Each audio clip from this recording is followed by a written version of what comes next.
Well, welcome to another segment of the Grassy Knoll. On this March 10th, 2005, this is Visigoth. And with us for Part 7 of the multi-part series, Magicians of Mutability, is Paul Collins. And as you've heard enough times in the series, but we'll do it one more time, Paul is the author of The Hidden Face of Terrorism, and he co-authored, along with his brother Philip, the book, The Ascendancy of the Scientific Dictatorship, an examination of epistemic autocracy from the 19th to the 21st century. And as we said, this is Part 7. And Paul, thanks for coming back to the Grassy Knoll. Glad to be with you, Viz. All right. We're going to center this interview largely around an article that you wrote that now appears on a Paranoia magazine online. Is that correct? That's correct. Psychology of Abu Ghraib. Now, one might say, well, what's that got to do with what we're talking about with scientific dictatorships and elitism and such? But it's got plenty to do with it, doesn't it? Oh yes. There's a definite overlap in the in the topics. Given the fact that we're dealing with when it comes to Abu Ghraib, the elitist mentality, and the elitist mentality not only influenced the behavior at Abu Ghraib, but also is basically forming the ideological underpinnings of this emerging scientific dictatorship. There's a definite overlap. We're going to take one of the first subheadings of the article, in which you've entitled it "Authoritarian Hierarchicalization." You got to make these things easier for me. Yes. All right. Give us that again. Authoritarian hierarchicalization. Yes. Authoritarian hierarchicalization. And basically, when we look at Abu Ghraib, it's not unlike. It's not unlike certain other atrocities that have been perpetrated in war throughout history. Every war has one of these atrocities, these unspeakable things that were committed by officialdom, by authority figures that we in whom we repose our trust, and we ask how this could have ever happened. We had it with Lieutenant Cowley in the My Lai massacre back during the Vietnam conflict. We had the Dresden firebombing during World War II, and these were atrocities that were perpetrated by the so-called good guys. And people always, come back to this topic of when the so-called heroes commit atrocities and try to figure out what's the origin of all this. And what I suggest in the article is that it's a result of authoritarian hierarchicalization. You see, hierarchical organizations are ideal transmission belts for certain modes of thought and behavior. And within a hierarchical framework, those occupying higher layers of stratum can selectively promulgate or discourage certain paradigms. And the occupants of the lower levels recognize those modes of thoughts and behaviors that facilitate ascension within the hierarchy, and they want to climb up, and they want to make their way up the ladder. And they recognize that favored characteristics are adopted while traits deemed undesirable by the higher superiors are skewed. And what arises from this Pavlovian system of reward and punishment is it's euphemistically dubbed the status quo. And in the case of Abu Ghraib, the status quo was the product of the power elite, which wields substantial control over America's military establishment, which was pointed out by C. Wright Mills in his classic tome, The Power Elite. He pointed out that the power elite wields a tremendous amount of influence over the military establishment here in the United States. And we saw soldiers adopting the elite's supremacy doctrine, if you will. I do mean supremacy doctrine. These blue bloods possess such an ideological concept. They have this chimerical, and by chimerical I mean it's imaginary, hierarchical structure. And they're at the top of that structure. And all the people who do not occupy the same layer of socioeconomic strata are regarded as inferiors. They're perpetual children at best. And at worst, they're considered animals or cattle to be harvested. You know, I think terror, not terror so much, I'm sorry, torture, in back of this terrorist era we find ourselves in, started to seep into the language a couple of ways. One, we realized even before Abu Ghraib that something very wrong was going on in Gitmo and down off Guantanamo. And then also, all of a sudden, I hear Alan Dershowitz on TV yakking about, torture might be good. Yes. And I'm not believing my ears. Well, wasn't that very interesting that you had this left-wing ideologue who could do nothing prior to September 11th but rant and rail at the right for supposed cruelty and supposed insensitivity towards despised minorities and towards people that could not protect themselves and were wide open for victimization. Here we have him all of a sudden desensitizing people to the whole idea of torture as a way of gaining information, and all of a sudden treating it as a necessary evil. And we had both left and right talking heads pontificating for this right after the September 11th attacks, and shortly before and after the imperialistic incursions into Afghanistan, as if they were really wanting to prepare us for what they had already in mind, which was what we saw at Abu Ghraib and was what we saw with the detention of prisoners at Guantanamo and just the dehumanization that we have seen, and this trend towards dehumanization since the attacks occurred. This dehumanization reminds me of the way in which, I'm not saying the United States citizens are the only ones that are worked in this manner. So it's we've seen it happen in century after century before, but think about how we had to demonize the Japanese and be able to drop the atomic bombs on a nation whose military was ready to surrender, but wasn't allowed to because after you spend a couple of $1 on these atom bombs, you want to see if they work or not. Exactly. Dresden, completely uncalled for, probably in most or all ways much more damaging than even Hiroshima and Nagasaki. Exactly. And then Vietnam with the napalming. And now sometimes we're demonizing all of Islam, sometimes we're demonizing Arabs. I can't figure it out half the time, but we have to demonize them in order now to do what we're doing to them. Yes, and the problem is, though, is that the classification of who the demons are is getting wider and wider, and the label is beginning to blanket more and more people. We all know the horrible racial derogation assigned to African Americans by backhill bubbas and KKK types, those of the South shall rise again mentality, and that was the absolutely despicable N-word. And due to the exclusivity of the Blue Bloods clique, the N-word applies now to the vast majority of humanity, because the elite believe themselves to be gods walking the earth. They suffer from what can only be described as Olympian delirium. Mm-hmm. And this Olympian delirium goes back literally thousands of years. If you'll recall the book of Daniel, in the book of Daniel chapter 4, shortly before the Lord drives him from men and makes him go on all fours and eat the grass of the fields, Nebuchadnezzar brags in, I believe, verse 30 of chapter 4. He brags about how he built Babylon by his might and majesty, and that's an example of this Olympian delirium.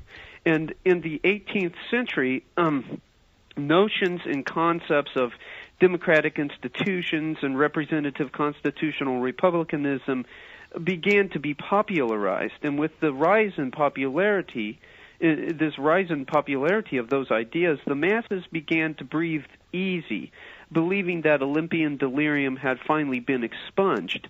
However, if you look at the writings and you look at the practices of the elites of modernity, you will see that there is little difference between the blue bloods of today and the kings and the monarchs and pharaohs and emperors of antiquity.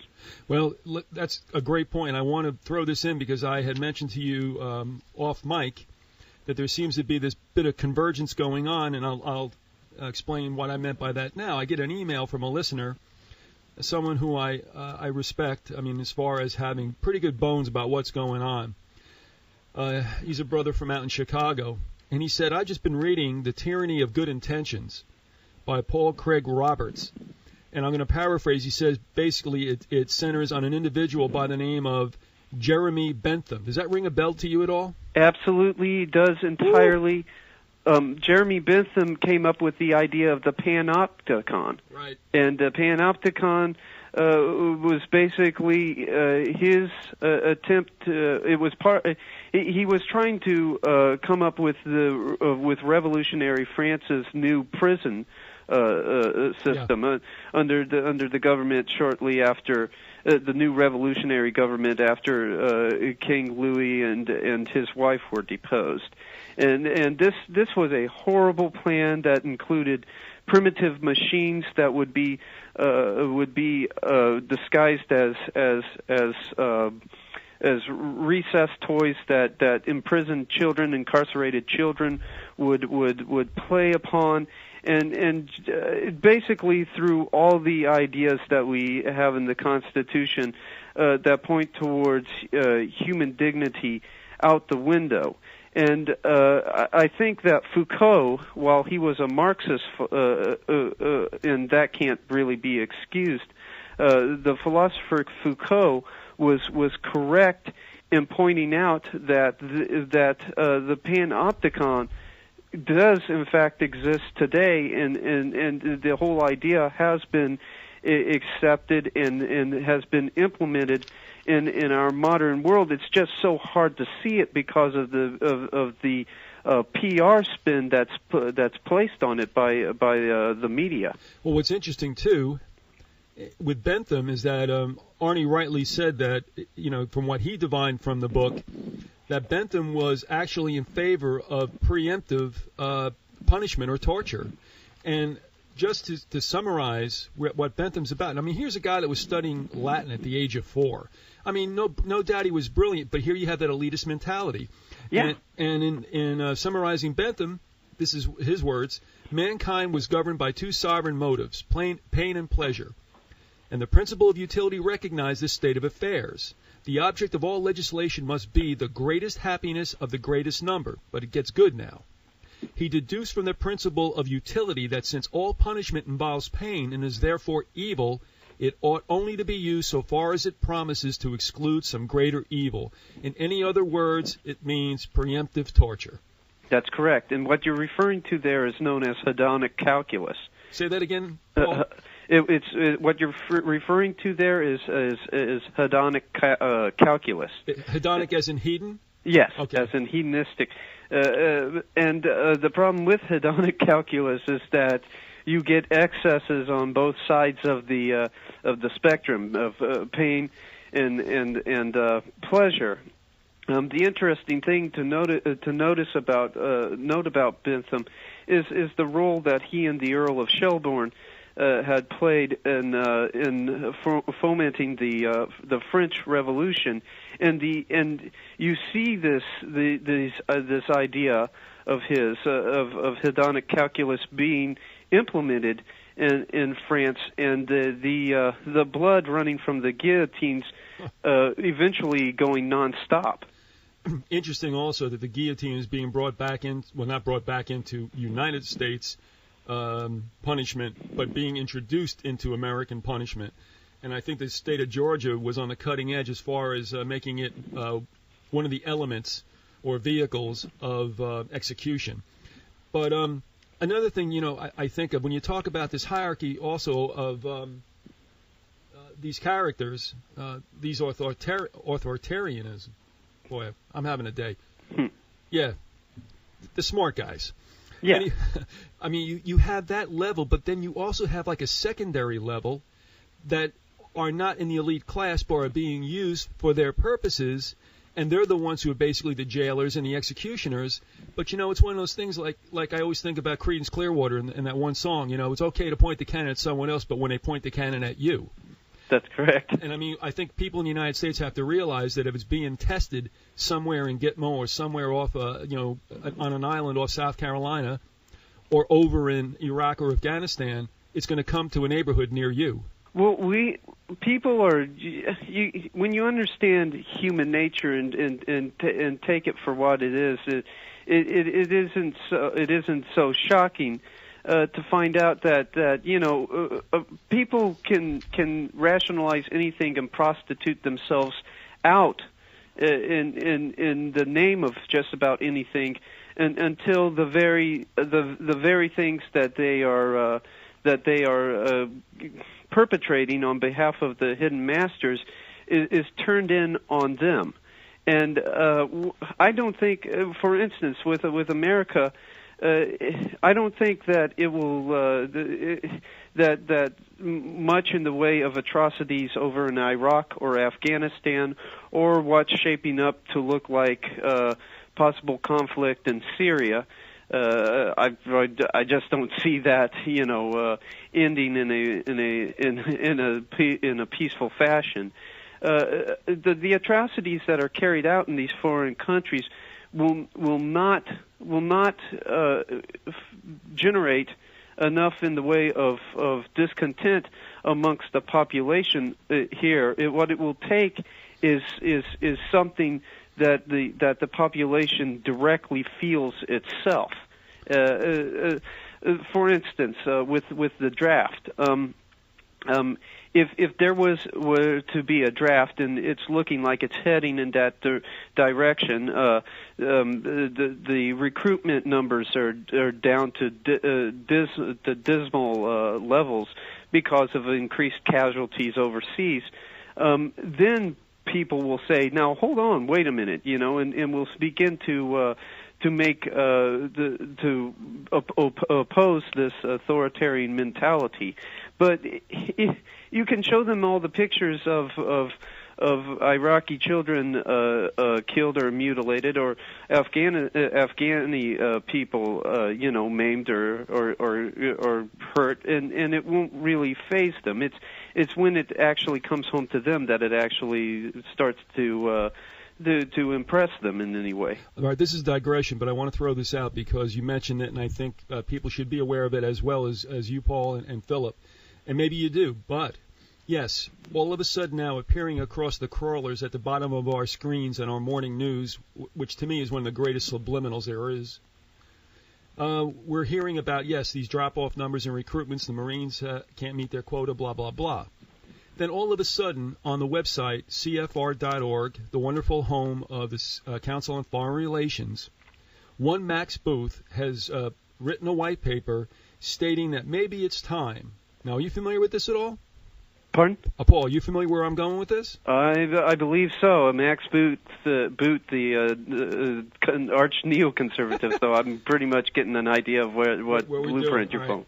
Now, on this March 10th, it's still on the homepage, but you can always archive this and you hear this later on. But Booth has written a paper saying maybe we should start to offer citizenship to illegal aliens, legal aliens, and basically anybody in the face of the earth that wants U.S. citizenship if they'll go into the military. And I'm saying to myself, so we're whoring out our U.S. citizenship for anybody that'll fight for the empire. Is that really what we want? So I'm wondering right now, Paul, if what we're seeing, again, is one of these psychological ops on people in the United States that, well, if you don't want to draft, this is what we might do. But you know what?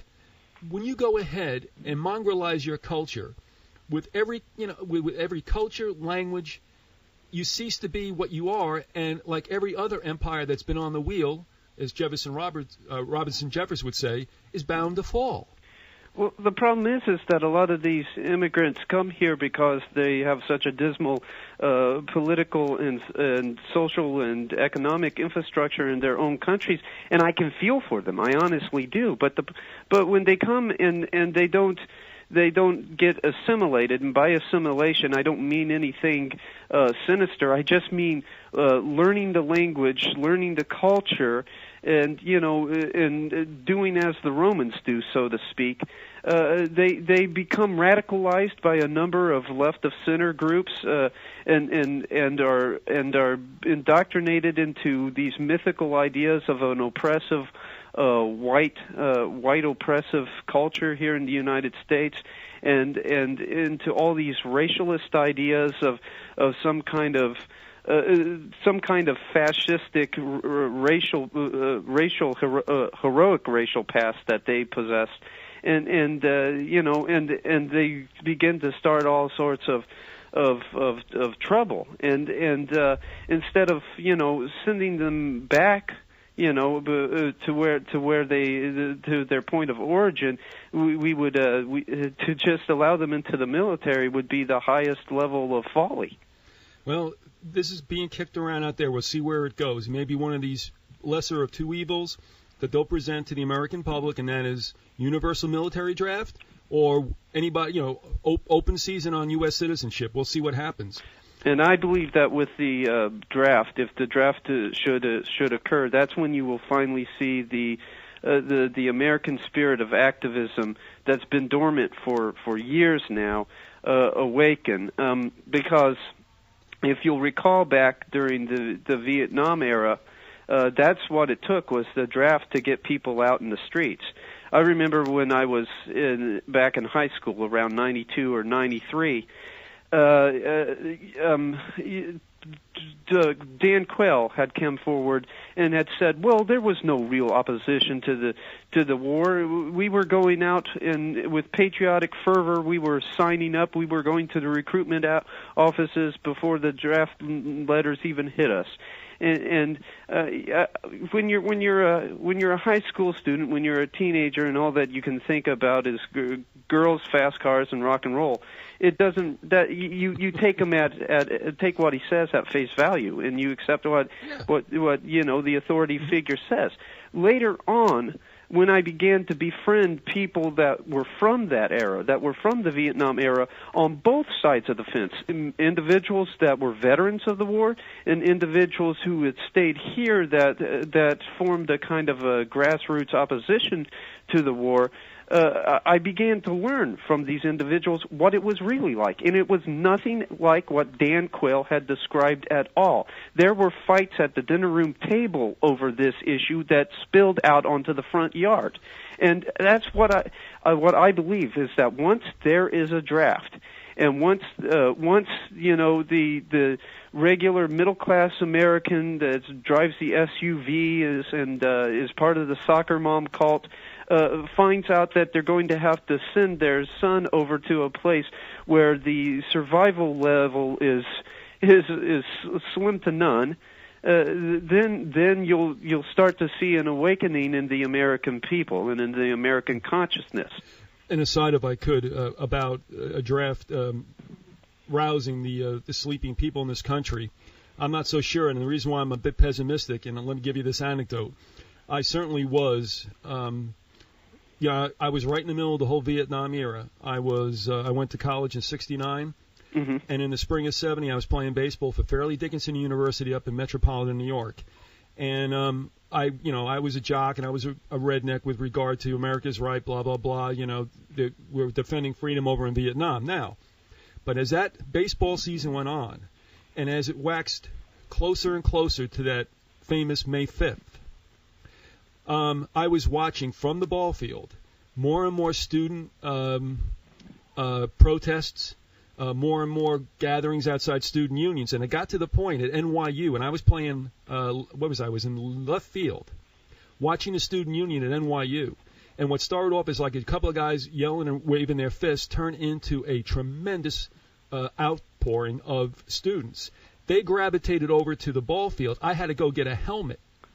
Good wear grief. in left field because they saw me, and perhaps rightly so, as a neo-Nazi, a jock, American, all that. Now, of course, we had Kent State, and that was just an ugly, ugly event. Oh, yeah. And a friend of mine said to me, and thinking about Nixon in those days, but anybody, it could be any politician now, given what we know about Republicans and Democrats, he said to me, they're going to make sure, meaning the power structure they're going to make sure this never happens again.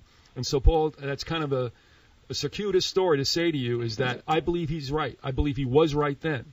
And that is once this starts, it's either going to be an event that's going to make everybody who protests look like they're traitors, or they're just simply going to turn out the water cannons and the German shepherds, and that's going to be the end of that. That could be the case. I stay optimistic, however, and lean towards the idea that as things get worse and as things start to hit home, as our pocketbooks begin to get hurt, as it's our children, our posterity that are drafted and are sent off with as part of a mandatory patriotism kind of thing. It will begin to awaken in us this need for accountability on the part of the ruling elites, and possibly even a reshuffling of the deck as far as those in governance are concerned. It's taken so long because we've been asleep for so long. I was born in '74, and you're making me feel so old. Yeah, well, I'm dating myself too. If that's of any help. I could have had you. Yeah. Well, but our ground involvement, our land involvement in Vietnam had ended in '73. '75 was the fall of Saigon, if I remember correctly. So, I was at the tail end of that whole thing. They barely had the umbilical cord off of me when that whole thing, started to end and had reached its crescendo. So I didn't have the experience, nor did anybody of my generation, I guess you could call us Gen Xers, have anything as far as that experience that we could appreciate that would cause us to say, look, never again, and all. But now we're going to have our own kind of repeat of those kind of occurrences, and I believe that will start to awake people of my generation, people of the younger generations that are just now getting out of high school or are in high school right at this moment, and that grassroots activism that is inherent in Americans. That was basically awakened, as clear back as the Boston Tea Party. It will wake back up. It will not be dormant any longer. It won't have any choice but to wake up. All right, and I want to return also to the core of the article. Of course. And believe me, that's fine. I mean, I digress, so forgive me. But when we talk about this use of torture as part of this pain and pleasure situation, we're really looking at very potent mechanics, if you will, of behaviorism, aren't we? Oh yes. We're looking at something along the lines of what B.F. Skinner was talking about, where you basically treat the human being as a reactive animal and introduce this operative conditioning, this system of rewards and punishments as a way of steering the individual or the society as a whole in the direction that you desire. And also, when you take in consideration Huxley's vision of the future and the scientific dictatorship, and also like a caste system of alpha, betas, and such, you're looking also at someone like Dewey, right out of the same school as Skinner and Bloom also a major figure in education today, and has been for a while, actually looking at students not so much as human beings, but as like widgets or whatever, to be just trained. And that's where the education system today is going. And so we have that whole movement, as you guys have hooked into, going on now with the conditioning of young people in the education system. Yeah, it's a complete joke. They do not take people and identify their individual talents and begin to hone and to work with those talents and give them something that can be applied to the outside world in any meaningful way. Instead, the classroom becomes sort of like a support group. We all sit with Socrates around the tree and talk about our feelings, and there's nothing. There's no real honing or improvement upon our own individual talents. Instead, there's kind of this subtle kind of process of making us comfortable with our roles as cogs in a machine. Let me ask you your opinion on this. I look at shows like 24 Hours and Cops and CSI and all these elimination shows that have popped up since 2000, and what I'm seeing is a desensitization of Americans to brutality by law enforcement or authority figures, and two, with these elimination shows, and as gross as they're getting, a degrading of the human being for whatever fruits, in this case money, will lead them to endure. Do you think that this is, I know, I believe it, but since 2000 I've seen this. Do you believe that this is a condition that's going on through mass media? Yes, I do. It's interesting you bring up the show 24. This very season, they're in their fourth season of it, they've had a jaw-dropping 3 tortures now that I could count. And if I recall correctly, they've had 3 tortures so far in this one season, and none of the tortures were done by the terrorist. All of the tortures were done by officialdom. Mm-hmm. Were done by the group that Kiefer Sutherland, rather, his character, Jack Bauer, is part of the counterterrorism unit. Every single torture that's been done has been carried out and perpetrated by them. So we're getting this idea of equating heroics with torture, and this idea of necessary evil propping back up. And it's important to remember what Jefferson said. He said that there are no such things as necessary evils in government, and that the evil, when it comes to government, can only be found in its excesses. Well, let me first say that we're up just a little bit past the halfway point in the program. This is the Grassy Knoll on Dade City Micro Radio. We have with us Paul Collins. This is part 7 of the series we've entitled Magicians of Mutability. And what I wanted to say was this whole idea of conditioning, of accepting torture, of degradation, what it also reminds me of, to a certain extent, and I'm looking through it here, I'm trying to play for a little time, but I'm also thinking about what happens with human beings when they feel that they have nothing above them. And that is, I think back to Conrad's Heart of Darkness, that, if man has nothing to worry about, as these elites do, if they have no higher power, as they see it, then what could they possibly do except tend to be corrupt? That's correct. That's correct. Basically, with my standpoint with Christianity and with as far and being a Christian, I think that I can say this with no real protestation. There's something rising against me. Christianity is a pathway to empowerment. It's a pathway to becoming more, into achieving, into being successful. It should be noted that Jesus said that mustard-sized faith, would cause mountains to move and whatnot. So we know that it's a pathway to empowerment. The ruling class religion, it's a pathway to empowerment too, but it is a much more sinister pathway because the Christian path, the traditional paths altogether, I would say, Judaism, the moderate versions of Islam, even some of Buddhism before it went off in a crazy trajectory, holds that with power there comes accountability, there comes obedience to a higher authority.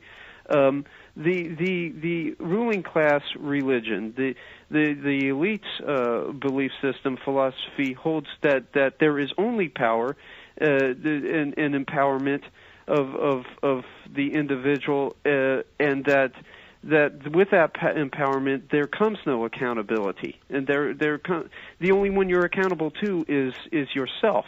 It goes back to Protagoras and his statement that man is the measure of all things. So when you have this drive for power with no consideration for any kind of set in stone objective moral laws, you're on the slippery slope to abuse. It's inevitable, and you might as well take it as a given that atrocities such as Abu Ghraib are an inevitability. You talk about Afghanistan as an example of the practice of the elite supremacy doctrine. Do you want to expand on that for us? Sure. In his book, The Grand Chessboard, Brzezinski lays out a strategy that will lead to the rise of an American empire, which is really just a stepping stone to world government. You discover that in Brzezinski's other works, Between Two Ages, that world government is the goal. He says that at the very tail end of that book. But in The Grand Chessboard, the methods he discusses using show a great deal of disgust for those the empire intends to domesticate and make subjects of. And he writes in that book, quote, to put in terminology that harkens back to the more brutal age of ancient empires, the grand imperatives of imperial geostrategy are to prevent collusion and maintain security dependence among the vassals, to keep tributaries pliant and protected, and to keep the barbarians from coming together. So we saw this prescription being put into practice in Afghanistan, where 160,000 people were driven into refugee camps by bombings. And the shock and trauma that this induced resulted in a psychologically tractable and pliant, housebroken Afghan population. And Mullah Omar's plan to make opium production illegal was overturned by the American invasion so that the opium could be sold abroad to keep the vassals, such vassals like you and I in countries outside of Afghanistan, docile. And the Afghan vassals, meanwhile, were punished for a reduction of 91% in the opium production, and the Northern Alliance was installed to ensure that production was brought back up to the levels prior to Mullah Omar's ban. And it's interesting to note that CNN has recently came out with a report detailing the 2005 International Narcotics Control Strategy report, which is a presidential report. And they said, and the CNN reported that this report had stated that Afghanistan is now on the verge of becoming a narcotics state. And so, but that's all right in the eyes of the elite because the vassals are expendable, and the vassals there can slave away with the opium crop, while meanwhile the vassals here can get hooked on the drugs and become docile. Because we're expendable because in the end what it does is it sustains their very precarious economic infrastructure. But we also see the practice of that elite supremacy doctrine prior to September 11th, and I think it would be important to look into a more dated example as well, if you don't mind, Viz. No problem. I would also say that probably we're not going to get through all the ground that we wanted to cover in one show. And so I cleverly get you to come back again. Yes, yes. But let me. This is something I think you and Philip will appreciate with regard to semiotics. Okay. Check this out. When we bombed Afghanistan, do you remember what date it was? Oh boy, I not offhand, no. All right, it was October 7th, 2001. And if you remember some of the terminology used by Shrub, was he called it a crusade, remember? Yes, exactly. Now, listeners to the show may have remembered a couple of years ago we did this, but I want to offer this to you, that when the Ottoman Navy was crushed by, interestingly, an amalgam of the navies of Spain, the Venetian state, and the Papal states, they went ahead and they accomplished that in the Battle of Lepanto on October 7th, 1571, 430 years later to the day. Now, maybe that's just a coincidence. It could be, but I mean, like, but I mean, like, elites choose certain specific dates to commemorate other dates. Right. It should be noted that in 1905 there was this abortive attempt in Russia to start the revolution over there, and it was began on May 1st of 1905, and May 1st is the establishing date of the Order of Illuminists in Bavaria, going back to 1776. Adam Weishaupt, yep. Exactly. So, and anybody that's read James H. Billington's excellent book, The Fire in the Minds of Men, realizes that basically that was the beginning of socialist thought, was with the Weishauptian conspiracy, and that there was a diaspora after the group was discovered and broken up by the Bavarian authorities, and that diaspora led to a network of secret societies across Europe, and those secret societies began to coalesce more or less in the socialist revolution, revolutionary movement afterwards. And also, that's another example where we have this possibility that there was that a date was chosen because of its commemorative value. So I mean, like, I wouldn't write that off entirely as coincidence, Vis. All right, remember that October 7th, 1571, October 7th, 2001, and I got to tell you, even as a child, I can still see myself in the schoolyard on May 1st with this dumb old crepe paper streaming down from the maypole, which is a phallic symbol, and wondering why the Russians are, traipsing out their military on May 1st. And I'm like, Russia, United States, May 1st, I'm not getting this. All right, you used the terminology in the quote that came from Brzezinski, vassals. That's correct. And, it reminds me of exactly what we're headed for again, in that those satanic monarchists, those royal families, are just waiting once again to come back and rule in a feudalistic manner to bring about a new dark ages like this world has never seen.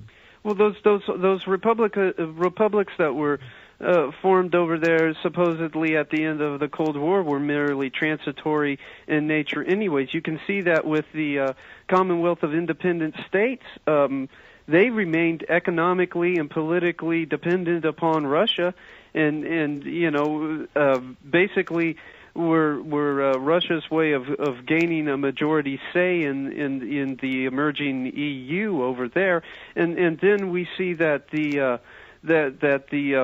oh boy, I can't remember offhand, the family that's the Habsburgs. Okay. The Habsburgs still carrying a large bit of weight when it comes to the political and social landscape of Europe. I'm going to break away a bit before we cover McNamara and go any further into the 20th century, because I couldn't let this go. It comes from a book by an author you very much revere for obvious reasons, Jim Keith, and I guess it's the book Secret and Suppressed, Banned Ideas and Hidden History. And this paragraph, if I could read it, that you have in the article, it states, it purports to be a secret history of Western civilization gleaned from secret documents in the Vatican Library by a member of the Franciscan Order. The inked imprint of a Vatican Library entrance chit affixed to the original document and duplicated at the end of the article is a strong indication that the author does have access to Vatican sources. Can you tell us a little bit about the Franciscan document and what that was about? Yes, the Franciscan document was an alternative view of history written supposedly by a monk, and this history was gleaned from the Vatican's own extensive library. It should be noted that when you look at the Roman Catholic institution, you're not just looking at a church. You're looking at what was at one time one of the most powerful political institutions on the face of the planet, and had then and still has today a very extensive intelligence apparatus. So extensive, as a matter of fact, that it was used by the Allies against the Nazis during the Second World War, and Keith was convinced that there was probably some legitimacy to the claims that this Franciscan was making in this document. And what I picked, I don't have the quote in front of me, but what I picked was from that and sourced in my article was a particular statement that the monk made concerning the ruling elites and their overall mentality. He pointed out that they were seriously psychologically disturbed. They suffered from a huge heaping helping of superstition, and this probably came from the fact that they isolated themselves from the other from the middle and lower classes of the world, and so they had basically numbed themselves to reality and dulled the human experience to such a degree that they could not relate with the common man. You're saying that the elites couldn't relate to the common man? Yeah, they could not. Exactly, the elites could not relate to the common man. They had just they had numbed themselves. It should be noted that you don't see a Rockefeller or you don't see a DuPont or somebody within one of those families in the mall or in the grocery store when it comes time to buy something. They have their own. They have servants that go out and get the things that they need when they want a night out on the town, so to speak. They have country clubs and different social organizations where they hobnob with one another. They're not going to they're not going to frequent the same places that you and I do, and this kind of social isolationism leads to a serious inability to relate with the common person and with the plight of the common person. But doesn't it make sense on the reverse, so to speak, that you would want to do that? Because if you're going to treat these people like chattel, if you're going to kill them, if you're going to abuse them, if you're going to experiment on them, you don't want a human connection to them. Oh, of course not. I mean, if you look at the psychology of a rapist or a pedophile, the first thing that they have to do before they do the unspeakable act that they're about to commit is totally dehumanize the target of their passions, so to speak. They just basically take all human qualities and values away from the individual that they have targeted for attack. If you don't mind, I'm going to turn this interview up a side street because of what you mentioned and because of what's going on right now very close to us in Florida. If you don't have enough background for this, by all means, Paul, it's not a big deal if you don't speak to it. I just feel led to have to table it. Okay. Right now, there is a missing young lady. I believe she's 11 years old. Uh-huh. I think back to other missing children. I think back to some high-profile deaths of children like Joan Benet Ramsey. Mm-hmm. I also have read the Franklin cover-up. Have you? Oh, yes. I've read the Franklin cover-up, right. And that's coming back into the news here lately with the Jeff Gannon case and the possibility that he might be Johnny Gosch. Great point. Great point. And I hate to say this, but I think it also is part and parcel of a set of people who feel themselves so above the law, and rightly so, they can do anything they want without punition. And I think about the way it was, under Moloch, and how it is now that these elites can basically, and I think of all those milk carton children, if you understand what I mean. These people who are not, these children who are not going to be found again, and where they might have gone, and to what ends they might have been used. Oh yeah. Well, you understand though that the elite subscribe to a hodgepodge of occult ideas, and that that many of these occult ideas, these occult traditions, hold that the victimization and ultimate murder of individuals leads to you absorbing their life energies. Exactly. And so you can't dismiss out of hand the idea that these children might have been targeted for ritual abuse and ritual murder, and that leads us, by the way, back into the Abu Ghraib trajectory, because there is a possibility that I want the audience to consider that this might not just be a couple of grunts just getting off, so to speak, and that there might have been method to this madness, and that this might have not just been your regular abuse, but might have been satanic ritual abuse. If you look at the pictures of naked people stacked into a pyramid configuration, or the use of leashes and different devices of control, and this process of dehumanization that was employed, it is very much possible that we were seeing ritual abuse at Abu Ghraib, and people would say, well, now why would there be ritual abuse when we have no proof of a satanic tradition or running throughout the military? Well, we do. We had Dr. Michael Aquino, who was a colonel in the U.S. Army Intelligence, and he was a leader of the Temple of Set, which was an offshoot of the Church of Satan. And his church had been investigated by authorities both within the civilian sphere and in the military sphere on charges of molestation. And many of these children had sexually transmitted diseases in the throat and in other areas, and which begs the question: how did they get these diseases if nothing was going on? Because you're telling me that single-digit age children from daycare centers are sexually active, which is just is ludicrous, and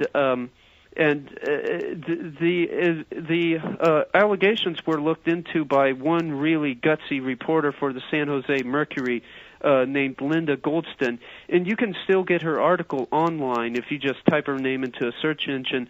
You'll find the article that she wrote for the San Jose Mercury entitled "Army of the Night," and she found evidence of occult practices, of ritual chambers in concrete bunkers and whatnot. Now, the military ended up dismissing most of this, but it's interesting. They quietly drummed Aquino out of the military. But it's interesting to note that the Temple of Set stayed intact and stayed in the military. So we might have had that satanic tradition that ran through the military, starting with Aquino. That Aquino tradition. Running straight to Abu Ghraib, and that's something that people have to consider. So when we're talking about this kind of behavior in the military, you think it might be systemic? Yes, I think it might be, and I think that it probably leads back to Aquino in the tradition that he had started. That he was the transmission belt for the satanic tradition into the military. He was an associate of Anton LaVey's, and he had grown disgruntled and upset with LaVey and had broke with LaVey because he felt that LaVey was just pulling vaudeville antics and was not taking his Satanism serious enough. And so he came up with a much more hardcore, virulent form of Satanism, and the practitioners in the Temple of Set weren't just Hollywood socialites like they were with LaVey. We're talking about individuals within the military holding some rank and holding authority. I had on Sunday, and I've not released it yet, and I really want you and Philip to listen to this when the time comes, an interview with a physician out of Canada, Dr. William Deagle, who's also a Christian, and who had worked out at the Colorado Center for Occupational Medicine, and some of the things he had to say. We have something else going on in our military, and he was referring to what's called a Rambo chip. He said and this is him stating this to Pastor Butch Paw, who has on a show called Call to Decision on Genesis Communication Network. Deagle says, and this is a transcript, they can now and are being implanted into some of our special forces to give it a surge of adrenaline and kill the reflex. He said it's all mind control. They haven't deprogrammed them, and also they still have these chips in them because they're not chips for tracking just on the battlefield, because there are at least 3 tracking chips in the shoulder, abdomen, and pelvis. So they can tell if they're laying down or if they're where they are on the battlefield. But there are also chips that are being implanted in special groups to actually control their mind. Have you come across anything like this in your research? What I'll say to that, I haven't followed the chip angle that much. I know that there are implants, and I know that there's been work in that trajectory with nanotechnology and whatnot. What I will say through my research is that I found that the military has been concerned ever since the Civil War. During the Civil War, soldiers were upset and had reservations about firing on who they knew were other Americans, and so there was some trepidation, and there were reservations on the part of Americans when it came to the idea of killing other Americans, and the military has made it a point to look into breaking down that trepidation, to breaking down that obstacle, to getting people fighting one another without reservations standing in the way, and several different psychological tactics were experimented with to see if that couldn't be broken down. And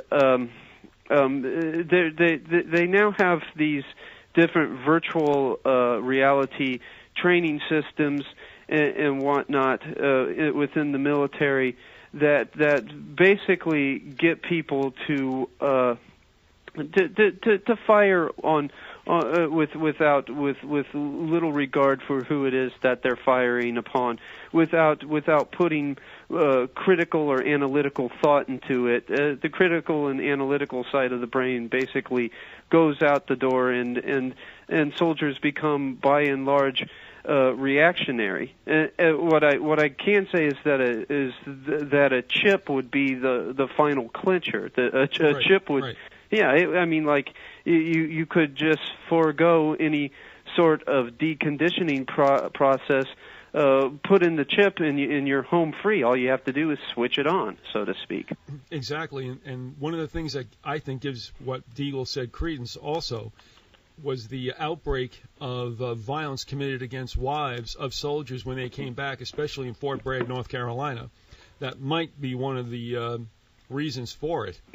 It could be very well be. The important thing to remember also is that this is a breaking down of the anti-militarist tradition that began with George Washington when he refused the royal title. And anti-militarism is a capstone and is just a key to Americanism. Paul Collins, we're out of time. We thank you for joining us again for this part 7 of the series Magicians of Mutability. And hopefully you'll come back, because I really, really want you to. and because I think we still have some more ground to cover. But I thank you very much for being generous with your time, as has Philip. Thank you, Viz. I'll do anytime you need me. Okay. That'll be shortly. Good night. Good night. Well, welcome to another segment of the Grassy Knoll on this March 10th, 2005. This is Visigoth. And with us for Part 7 of the multi-part series, Magicians of Mutability, is Paul Collins. And as you've heard enough times in the series, but we'll do it one more time, Paul is the author of The Hidden Face of Terrorism, and he co-authored, along with his brother Philip, the book, The Ascendancy of the Scientific Dictatorship, an examination of epistemic autocracy from the 19th to the 21st century. And as we said, this is Part 7.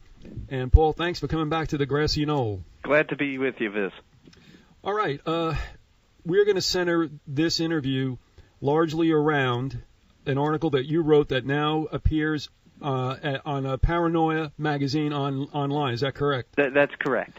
Psychology of Abu Ghraib. Now, one might say, well, what's that got to do with what we're talking about with scientific dictatorships and elitism and such? But it's got plenty to do with it, doesn't it? Oh yes. There's a definite overlap in the in the topics. Given the fact that we're dealing with when it comes to Abu Ghraib, the elitist mentality, and the elitist mentality not only influenced the behavior at Abu Ghraib, but also is basically forming the ideological underpinnings of this emerging scientific dictatorship. There's a definite overlap. We're going to take one of the first subheadings of the article, in which you've entitled it "Authoritarian Hierarchicalization." You got to make these things easier for me. Yes. All right. Give us that. At the right for supposed cruelty and supposed insensitivity towards despised minorities and towards people that could not protect themselves and were wide open for victimization. Here we have him all of a sudden desensitizing people to the whole idea of torture as a way of gaining information, and all of a sudden treating it as a necessary evil.